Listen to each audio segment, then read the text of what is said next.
जन्म लेते ही वह छोटी सी लड़की एक बूढ़ी औरत जैसी दिखती थी। उसके चेहरे पर गहरी झुर्रियां थीं और पूरी त्वचा सिकुड़ी हुई थी। उसकी शक्ल देखकर परिवार डर गया और उसे घाट पर फेंक दिया गया। किस्मत से वहां से गुजर रही एक दयालु औरत ने उसे देख लिया। वह उसे घर ले आई और अपनी बेटी की तरह पालने लगी। लेकिन लोग उसे देखकर कहते, यह बच्ची नहीं, कोई राक्षस है। लोगों की बातें सुन सुनकर उस औरत को बहुत अपमान सहना पड़ा। फिर भी उसने कभी शर्म महसूस नहीं की। वह हर हाल में एक अच्छी माँ बनना चाहती थी। लड़की उसे यमुना माँ कहकर बुलाती थी। जब लड़की 7 साल की हुई तो बच्चे रोज उसका मजाक उड़ाते। सिर्फ एक लड़का था जो हमेशा उसके सामने ढाल बनकर खड़ा रहता। उसका नाम था जीवन। जीवन ने कहा, मेरे पापा डॉक्टर हैं, मैं तुम्हें दिखवाऊंगा। जांच के बाद डॉक्टर ने बताया लड़की को जन्म से ही अंगों की सफेदी की बीमारी थी और उसके जोड़ों में गंभीर कैंसर था। उसका शरीर 70 साल के बूढ़े जैसा था। डॉक्टर ने कहा, यह बच्ची शायद 10 साल से ज्यादा न जी पाए। एक दिन जीवन की माँ ने उन्हें खाने पर बुलाया। जीवन बहुत खुश था, लेकिन उसकी माँ ने तिरस्कार से कहा, हमारे घर का खाना ये लोग नहीं खा पाएंगे। बच्चे नासमझ होते हैं, बड़ों को समझना चाहिए। यमुना माँ चुपचाप बेटी का हाथ पकड़कर लौट आई। घर आकर लड़की रोते हुए बोली, माँ, शायद जीवन के घर वाले मुझे पसंद नहीं करते। मुझे डर है कि मैं अपना इकलौता दोस्त खो दूंगी।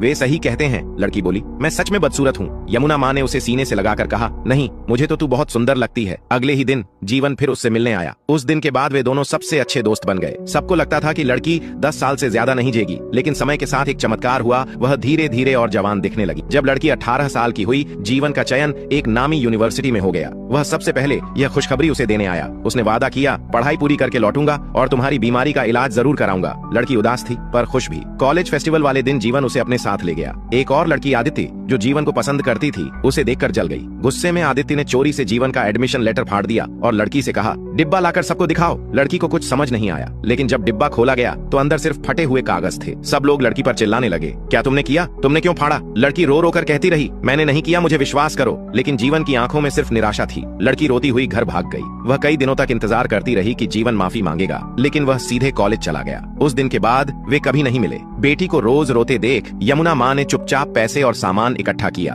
उसने कहा, दक्षिण चलो, यहाँ तुम्हारी तबीयत और बिगड़ जाएगी। अगले दिन लड़की नाव से रवाना हो गई। उधर जीवन घाट पर दौड़ता हुआ पहुंचा, लेकिन तब तक बहुत देर हो चुकी थी। वह बस उसका नाम पुकारता रह गया। दक्षिण में लड़की पहली बार अकेली थी। उससे ठगों ने पैसे लूट लिए। तभी एक नेक युवक अमन ने उसकी मदद की और उसे अपने रेस्टोरेंट में काम दिलाया। एक रात कुछ शराबी ग्राहकों ने उसे परेशान किया। अमन ने उसका बचाव किया, लेकिन दोनों को नौकरी से निकाल दिया गया। उस रात अमन ने उससे अपने प्यार का इजहार किया, पर लड़की का दिल अब भी जीवन में अटका था। वह वहां से चली गई। बाद में वह एक क्लब में काम करने लगी। वहीं उसकी मुलाकात एक ताकतवर आदमी से हुई, राव साहब। राव साहब ने उसके साथ हुई नाइंसाफी का बदला लिया और उसे अपने संरक्षण में ले लिया। धीरे धीरे वह अंडरवर्ल्ड की एक मजबूत हस्ती बन गई। 6 साल बीत गए। एक दिन वह बोली, अब मैं घर लौटूंगी। घर लौटकर उसकी मुलाकात फिर जीवन से हुई। जीवन बोला, मेरे जन्मदिन पर मेरे साथ खाना खाने चलो। मेरी माँ जैसी है वैसी ही है।